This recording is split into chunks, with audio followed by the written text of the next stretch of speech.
یہ سب کیا ہو رہا ہے وہاں پر، اس صورتحال پر گفتگو کرنے کے لیے ہمارے ساتھ موجود ہیں پیپلز پارٹی کے رہنما جناب تاج حیدر صاحب۔ السلام علیکم تاج حیدر صاحب۔ السلام علیکم جناب۔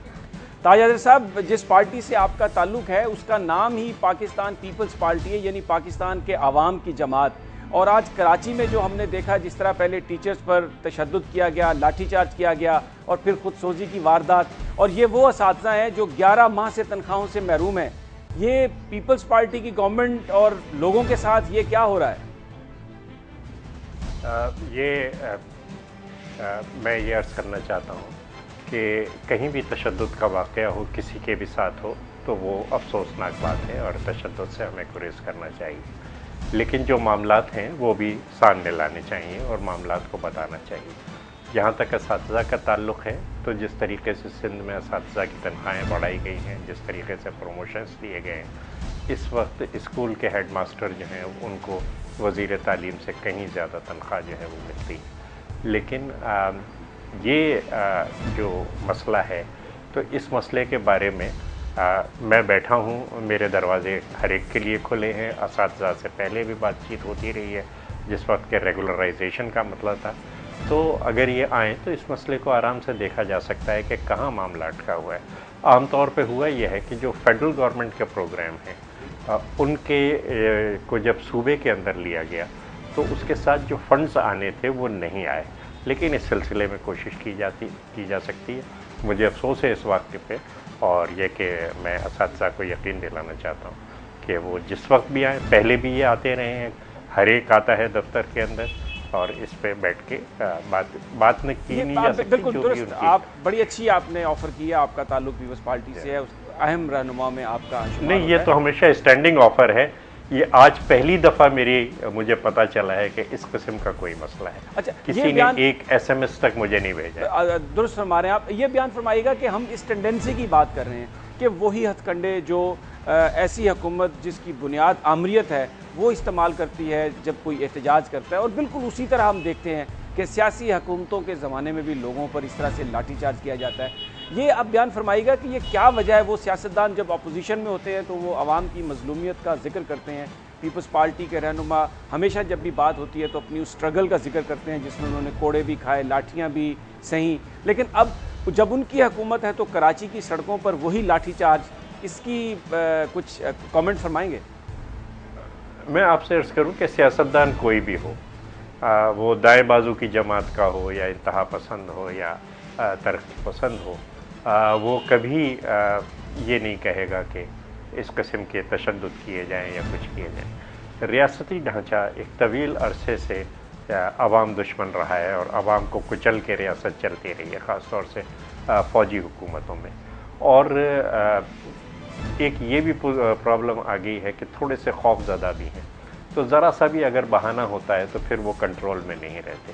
لیکن میں وزیر اعلیٰ سے یہ بھی میں نے آج گزارش کی ہے کہ اس میں اگر کسی افسر کی طرف سے کوئی زیادتی ہوئی ہے اور یا یہ کہ اپنے جو اختیارات ہیں اس سے وہ آگے گیا ہے، تو اس کو ہمیں خصوصی طور پہ دیکھنا چاہیے، کیونکہ ریاستی ڈھانچے کا رخ عوام کی خدمت کی طرف کرنا بہت ضروری ہے، اور ریاستی ڈھانچے میں آپ سے یہ کہوں گا اساتذہ بھی شامل ہیں، اور اساتذہ سے گزارش یہی ہے کہ وہ بھی عوام کی خدمت کو ترجیح دیں۔ تاج حیدر صاحب، ایک اور معاملہ اس وقت، کیونکہ 3 صوبوں میں 3 مختلف جماعتوں کی حکومت ہے اور یہ سمجھا جا رہا ہے کہ جو اگلا الیکشن ہے پرفارمنس بیسڈ ہوگا اور لوگ بڑے غور سے دیکھیں گے جماعتوں کی پرفارمنس کو، اس پر بھی مجھے آپ کا کمنٹ چاہیے کہ یہ بھی کچھ خبریں ہیں کہ سندھ میں جو ہیسکو اور سیپکو یعنی حیدرآباد اور سکھر کے جو ایریا الیکٹرسٹی بورڈ ہیں انہوں نے تقریباً 25 ارب روپے کے جو بل تھے ان کو رائٹ آف کیا ہے، وہاں پر لائن لاسز بھی بہت زیادہ ہیں، تھیفٹ بھی، تو کیا آپ یہ نہیں سمجھتے کہ یہ ایک بڑا سٹگما ہوگا کہ وہ لوگ جنہوں نے پیسے بھی نہیں دیے، امیر لوگ، بڑے لوگ، ان کو پیسے معاف کر دیے گئے ہیں، جبکہ غریب آدمی جس کے گھر اگر 500 روپے یا 1000 روپے کا بجلی کا بل بھی آئے تو اس کی بجلی کو کاٹ دیا جاتا ہے؟ یہ ڈی کے باہر سے گول مارنے کی کوشش کی جاتی ہے۔ یہ جو 25 ارب روپے کا معاملہ ہے یہ اوور بلنگ کا ہے، اور یہ اسٹریٹ لائٹنگ کے سلسلے میں ہے کہ جو حکومت سندھ کو بل دیا گیا تھا اسٹریٹ لائٹنگ کے سلسلے میں وہ کہیں زیادہ تھا۔ اچھا، میں خود اس کو فالو کر رہا تھا، سید مراد علی شاہ ہمارے محترم وزیر خزانہ تھے، انہوں نے یہ پورا کیس بنایا تھا اور انہوں نے کیس کے اندر بات یہ رکھی تھی کہ جناب اگر سندھ کی ہر سڑک پہ ہر بلب 24 گھنٹے چلتا رہے تو کتنے یونٹ وہ خرچ کرے گا اور ان یونٹس کا کتنا بل ہوگا. کہ لگے وہ آپ ہم سے لے لیجئے. ہر چند کے سندھ کی جن سڑکوں پہ کبھی بلب جلتا بھی ہے تو وہ 10 میں سے 1 بلب جلتا ہے, یا جس وقت لوڈ شیڈنگ ہوتی ہے اس وقت بلب جلنے کا سوال ہی نہیں آتا. لیکن انہوں نے جو کیلکولیٹ کیا ان کا جی آپ ہمیں بتائیں کہ کتنا بل ہے, اور اس کے بعد اس طریقے سے کیلکولیٹ کر لیں کہ ہم 24 گھنٹے بجلی جلا رہے تھے اور ہمارا ہر بل کام کر رہا تھا, ہمارا ہر بلب کام کر رہا تھا, تو کتنی انرجی کنزمپشن ہے اور اس کے کتنے پیسے آتے. اب ظاہر ہے کہ یہ بات ایسی تھی کہ جس پہ کوئی انکار نہیں کر سکتا تھا. تو یہ رائٹ آف نہیں ہے, یہ سیٹلمنٹ آف بلز ہے. پھر وزیر اعلیٰ سندھ نے کوئی 53 بلین کے گورنمنٹ آف سندھ کے اوپر انہوں نے ڈیوز نکالے ہیں. وزیر اعلیٰ سندھ نے اپنی بجٹ تقریر کے اندر بھی یہی کہا کہ آپ بیٹھ کے حساب کر لیجئے کہ کتنے بنتے ہیں, اور جتنے بنتے ہیں وہ ہم فوری طور پہ ادائیگی اس کی کرنے کے لیے. اچھا چلیں, یہ تو سیٹلمنٹ کا معاملہ تھا, لیکن ایک اور میں آپ سے آپ کا کمنٹ چاہوں گا کیونکہ وقت کم ہے. یہ بیان فرمائیے گا کہ اب لوکل باڈیز الیکشنز کی بات ہو رہی ہے, تو جو ضیاء الحق صاحب نے تجویز کیا تھا 1979 کا فارمولا, جس میں سارے کا سارا کنٹرول سرکاری افسران کے ہاتھ میں ہوتا ہے, یعنی ایک کمشنر جو ہے وہ کراچی کا وہ بجٹ مسترد کر سکتا ہے جو عوام کے الیکٹڈ نمائندوں نے بنایا ہوگا. کیا وجہ ہے کہ آپ وہ نظام آپ کو اچھا لگ رہا ہے لیکن ایسا نظام جس میں حقیقی طور پر اقتدار چلا جاتا ہے عوام کے نمائندوں کے پاس گراس روٹ لیول پر, وہ پسند نہیں ہے؟ میں بار بار اس چیز کی وضاحت کرتا رہا ہوں میڈیا پہ کہ دو یہ الگ الگ چیزیں ہیں. ایک ہے ہمارا ریونیو ایکٹ, اس ریونیو ایکٹ کے تحت کمشنر, ڈپٹی کمشنر یہ تمام کے تمام آتے ہیں اور ہماری انتظامیہ آتی ہے. ایک ہے لوکل باڈیز ایکٹ ہمارا 1979 کا. اب یہ آرڈیننس نہیں ہے بلکہ ایکٹ ہے کیونکہ اسمبلی نے اسے پاس کیا. اس کے اندر جو الیکٹڈ ہاؤسز ہیں ہر ڈسٹرکٹ کے اندر اور کراچی اور حیدرآباد کے اندر میٹروپولیٹن کاؤنسلز, وہ جو میونسپل فنکشنز ہیں اور جو کچھ بھی ان کا دائرہ کار ہے اس کے اندر وہ اپنے کام چلائیں گے. اور یہ دونوں چیزیں جو ہیں یہ بالکل الگ الگ ہیں. یعنی انتظامی امور جو ہیں ریونیو کے وہ ہیں کمشنر اور ڈپٹی کمشنر کے پاس ریونیو ایکٹ کے تحت, اور جو میونسپل امور ہیں جس کے اندر لیکن اصل طاقت جس کے وہ تو اسی کے پاس ہوتی ہے تاج حیدر صاحب, جس کے پاس پیسے کو منظور یا نامنظور کرنے کی طاقت ہو.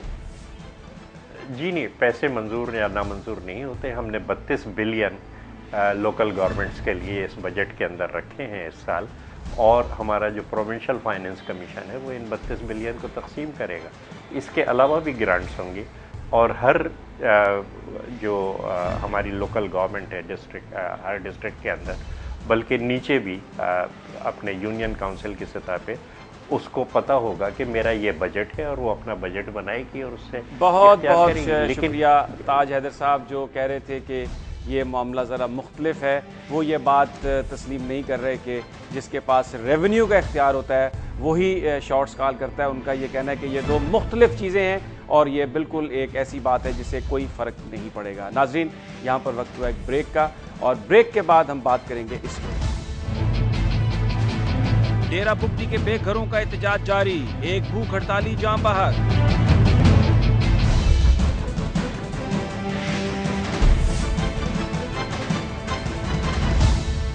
اسلام آباد میں ڈیرہ بگٹی سے بے دخل ہونے والوں کی علامتی بھوک ہڑتال میں ایک شخص جاں بحق ہو گیا ہے. ان بھوک ہڑتالیوں کا مطالبہ ہے کہ انہیں ڈیرہ بگٹی میں ان کے گھروں میں واپس جانے دیا جائے. وزیر اعظم نواز شریف نے انتخابات سے قبل وعدہ کیا تھا کہ وہ ان بے گھروں کو اپنے گھر واپس جانے کے لیے فوری اقدامات کریں گے. نواز شریف صاحب کوئٹہ تو چلے گئے اور بلوچستان میں امن و امان کے لیے ملاقاتیں بھی کی, لیکن انہوں نے ان بے گھر بگٹیوں کی واپسی کے لیے کوئی اعلان نہیں کیا. بگٹی قبائل کا یہ احتجاجی کیمپ ڈی چوک, اسلام آباد پریس کلب اور پارلیمنٹ ہاؤس کے باہر لگ چکا ہے. ڈیرہ بگٹی سے تعلق رکھنے والے تقریباً 2.5 لاکھ بگٹی ایک عرصے سے اپنے گھروں کی واپسی کا مطالبہ کر رہے ہیں۔ اگر اس حوالے سے سیکیورٹی فورسز کے کچھ تحفظات ہیں بھی تو انہیں دور کرنے کی فوری طور پر ضرورت ہے، کیونکہ یہ لاکھوں لوگ جو پاکستانی ہیں مختلف مشکلات اور پریشانیوں کا شکار ہیں۔ وفاقی اور بلوچستان حکومت کی یہ ذمہ داری ہے کہ وہ ان بے گھروں کو ان کے گھروں میں واپسی کے لیے اقدامات کرے۔ اس صورتحال پر گفتگو کے لیے ہمارے ساتھ موجود ہیں جناب شاہزین بگٹی صاحب، یہ جمہوری وطن پارٹی بلوچستان کے سربراہ ہیں۔ السلام علیکم جناب بگٹی صاحب۔ وعلیکم السلام جی۔ بگٹی صاحب، یہ ہم نے تو یہ دیکھا کہ آپ جب بھی لاہور میں آئے انتخابات سے قبل آپ کی بڑی خاص طور پر تواضع کی گئی، آپ کے لیے بڑی اچھی مہمانداری تھی، لیکن اب آپ اسلام آباد کی مختلف سڑکوں پر ہڑتالی کیمپ لگا کے بیٹھے ہیں اور جو حکومت ہے مسلم لیگ نون کی لگ رہا ہے کہ وہ آپ کی بات نہیں سن رہی۔ کیا وجہ ہے؟ یہ الیکشن کے بعد اتنی دوریاں کیوں ہیں؟ دیکھیں جی، ہمارا اسلام آباد میں یوں بیٹھنا، احتجاج کرنا کسی سے ڈھکا چھپا نہیں ہے۔ 2005 میں ڈسٹرکٹ ڈیرہ بگٹی میں مشرف دور حکومت میں آپریشن ہوا اور اس کے بعد 2.5 لاکھ بگٹی مہاجرین کو وہاں سے نکالا گیا فورسفلی، اور اس دن سے آج دن تک ان کو واپس جانے کی اجازت نہیں ہے۔ اور پچھلی حکومت نے بھی، چاہے وہ صوبائی حکومت ہو چاہے وہ وفاقی حکومت ہو، کسی نے ان سے یہ نہیں پوچھا کہ آپ کس حال میں ہیں، کوئی ان کے لیے ٹینٹ سٹیز نہیں بنائے، کوئی انہیں مدد کسی قسم کی نہیں کرائی گئی، اور آج بھی بے یار و مددگار پڑے ہیں۔ ہمارے 13,000 سے زائد لوگ لاپتہ ہیں۔ اس کے علاوہ مسک شدہ لاشوں کے تحفے ہمیں ہمیشہ ملتے رہتے ہیں۔ آج ہم لوگ اس مجبوری سے یہاں بیٹھے ہیں، مگر بڑے دکھ سے کہنا پڑتا ہے کہ یہ حکمران ایک دن بھی ہمارے پاس چل کے نہیں آئے کہ آپ بھی ہمارے پاکستانی بھائی ہیں، جس طرح باقی پاکستانیوں کو حق ہے وہ اپنے گھروں میں رہیں، اس طرح ہمیں بھی پورا حق ہونا چاہیے کہ ہم بھی اپنے گھر جا کے رہیں۔ بگٹی صاحب، یہ بیان فرمائیے گا کہ ابھی تو جو بلوچستان میں حکومت ہے وہ قوم پرستوں کی کہا جا سکتا ہے، کولیشن گورنمنٹ ہے، لیکن وہاں پر جو وزیر اعلیٰ ہیں ان کے بارے میں بڑے اچھے خیالات بھی ہیں، جذبات بھی ہیں، اور لگ رہا ہے کہ وہ آگے چل کر یہ جو مسک شدہ لاشوں کا مسئلہ ہے اور جو وہاں پر انسانی حقوق کی جو خلاف ورزیاں کی گئیں اور پھر جو سیکیورٹی فورسز کے حوالے سے تحفظات ہیں ان کو دور کریں گے۔ انہوں نے بھی آپ سے کوئی رابطہ نہیں کیا؟ کیونکہ اب تو ان کی حکومت کو بنے خاصے دن ہو گئے ہیں۔ جی، وزیر اعلیٰ بلوچستان آئے تھے، جب انہوں نے حلف اٹھایا انہوں نے کہا جی ہم 2 دن کے بعد دوبارہ آئیں گے آپ کے پاس، مگر وہ اس کے بعد نہیں آئے۔ بلوچستان میں 2.5 لاکھ لوگ اپنے گھروں سے بے گھر ہیں اور وزیر اعلیٰ بلوچستان چین کے دورے پہ چلے گئے۔ آپ خود اندازہ کر سکتے ہیں کہ وہ کتنے سیریس ہیں بلوچستان کا مسئلہ سلجھانے میں۔ یہ بیان فرمائیے گا کہ اب آپ بھی یہاں پر بیٹھے ہیں، لاکھوں لوگ آپ سمجھ رہے ہیں کہ وہ نہیں ان کو جانے دیا جا رہا، اور وہاں پر جو بلوچستان میں امن امان کی صورتحال ہے وہ بھی خاصی گمبھیر ہے، بم بلاسٹ بھی ہو رہے ہیں۔ کچھ آپ کو لگ رہا ہے کہ یہ حکومت کوئی حکمت عملی طے کرنے پر اس نے غور کیا ہے، یا آگے چل کر یہ کوئی حکمت عملی بنائے گی جو ماضی کی حکومتوں سے مختلف ہوگی اس مسئلے کو حل کرنے کے لیے؟ دیکھیں، ابھی تک تو آثار کوئی نہیں ہے۔ اللہ کرے کہ یہ لوگ کوئی اس طرح کی پالیسی بنائیں۔ جیسے کہ آپ جانتے ہیں ہم اسلام آباد میں ادھر پچھلے 60 دن سے زائد ہو گئے ہیں بیٹھے ہیں، ہمارے لوگ یہاں بیمار ہیں، ہاسپٹلز میں ہیں، اور ان پہ FIRs ڈسٹرکٹ ڈیرہ بگٹی میں کاٹی جاتی ہیں۔ اس سے زیادہ کیا زیادتی ہوگی؟ اس سے زیادہ ہم کیا ثبوت دیں؟ اب ہمارا ایک شخص کل رات بیچارہ شہید ہو گیا، اس کی عمر 23 سال تھی، اس کا نام گل شیر بگٹی ہے، جس کی میت حکومت ہمیں دینے سے انکار کر رہی ہے۔ آپ خود اندازہ کریں اس سے زیادہ زیادتی حکومت وقت کیا کرے گی؟ یہ بیان فرمائے گا کہ میت کیوں نہیں دے رہا ہے وہ؟ حکومت کہتے ہیں کہ پہلے ہمارے ساتھ مذاکرات کریں،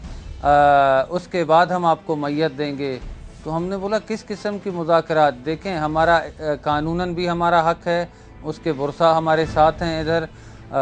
اگر اسلام کی روح کی نظر سے دیکھیں تب بھی ہمارا حق ہے، پاکستانی آئین کے تحت بھی ہمارا حق ہے، اس سماج کے تحت بھی ہمارا حق ہے، مگر یہ کہتے ہیں نہیں پہلے مذاکرات۔ ہم نے بولا جی میت آپ ہمارے حوالے کیجئے، ہمیں پورا حق ہونا چاہیے کہ جس طرح ہر انسان چاہتا ہے کہ اگر خدا نخواستہ کسی کے خاندان میں ایسا واقعہ پیش آئے تو وہ اپنے آبائی علاقے ان کو لے جا کے سپرد خاک کرتے ہیں، مگر ہمیں تو میت ہی حوالے نہیں کی جا رہی۔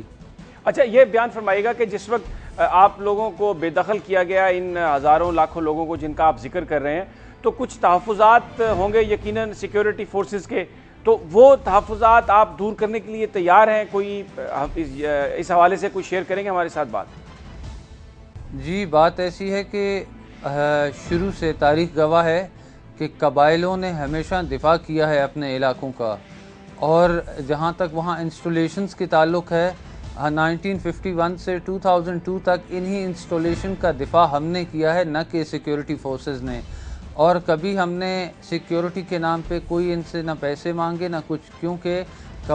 جس کا علاقہ ہوتا ہے وہ بہتر انداز میں اپنے علاقے کو سمجھتا ہے، اپنے علاقے کے کلچر، رسم و روایات کو، کیونکہ وہ ایک قبائلی معاشرہ ہے اور ایک قبائل کٹھے رہتے ہیں اور سب کی وہ ذمہ داری ہوتی ہے. آج جب قبائل وہاں پہ نہیں ہیں تو یقیناً لا اینڈ آرڈر کا جو مسئلہ ہے وہ سیکیورٹی فورسز کے ہاتھ میں ہے.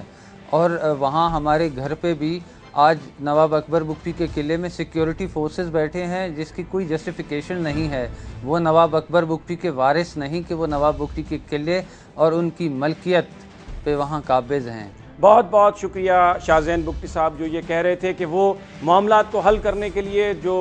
تمام قبائل کو معافی دینے کے لیے تیار ہیں، اور ان کا یہ کہنا تھا کہ وہ جو اسٹیبلشمنٹ ہے اس کے ساتھ بھی معاملات کو طے کرنے کے لیے تیار ہیں. لیکن یہ نہایت ایک افسوسناک واقعہ تھا کہ اسلام آباد جو پاکستان کا دارالخلافہ ہے، وزیر اعظم ہاؤس سے چند منٹس کی مسافت پر ایک 23 سالہ نوجوان جو بھوک ہڑتال کیے ہوئے تھا، علامتی بھوک ہڑتال تھی، اس نے دم توڑ دیا. لیکن جس وقت وہ بھوک ہڑتال پر تھا کوئی اس سے پوچھنے کے لیے نہیں آیا، کوئی اس کی خیریت معلوم کرنے کے لیے نہیں آیا. یہ ہیں وہ حالات اور واقعات جس کی وجہ سے عوام جب بپھرتے ہیں، جب ناراض ہوتے ہیں تو سڑکوں پر آتے ہیں. بالکل اسی طرح کی صورتحال مصر میں آج ہمیں نظر آ رہی ہے، جہاں پر صدر احمد مرسی جو 1 سال قبل لوگوں کے ووٹوں سے منتخب ہوئے تھے، بڑے پاپولر صدر تھے، لیکن آج اس وقت مصر کے ہر شہر میں لوگ ان کے خلاف نکل آئے ہیں، اس لیے کہ شاید لوگوں کی توقعات پوری نہیں ہوئی. آج جو مصر میں وہاں کے صدر کے ساتھ ہو رہا ہے وہ ہمارے حکمرانوں کے لیے بھی ایک سبق کی حیثیت رکھتا ہے کہ اگر عوام کے مسائل حل نہ کیے گئے اور فروئی مسائل میں الجھ گئے اور ایسے مسائل میں الجھ گئے جن کا